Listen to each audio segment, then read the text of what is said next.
So sige ho, ito yung mga, sila yung magpapaliwanag, hindi po kami, pero galing po sa kanila to. So siguro, ayan, sinong magpapaliwanag itong mga kargahan? Anyone? Ganda nga po sa kanila. Yung picture na po yan ay nakunan po sa MANSI o kaya tinatawag na Misibis Aviation and Development Corporation na pagmamayari po ni Boss Elizalde Esco sa May Pasay. Yan, So ito, sa Pasay ito. yes po sir, sa MANSI. Ilan ang karga pagka ganyan helicopter? Kaya sir sir, ng mga 10 to 15 maleta sir. Depende po sir sa kilo eh. Kaya nga makikita nyo po, kinikilo po yan sir.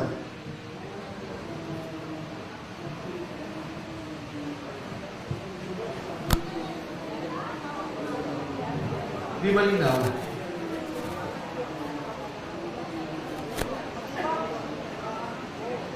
Yan po ay yung aming kasamahan sir na pilit nilang iniipit noong siya po ay naglilingkod kay Boss Daldi. Kaya pinilit niya pong umalis dahil ginigipit po siya. At katunayan po, ano po yan, talagang pinatrabaho po siya sa Sino to? General Santos. Sino to?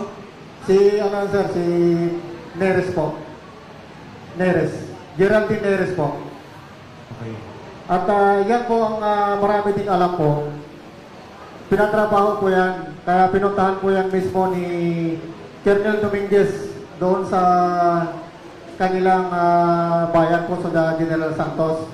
At pinipilit po na kunin po yung mga litrato o kaya yung cellphone niya po para ibigay po kay General Nicolas Torre.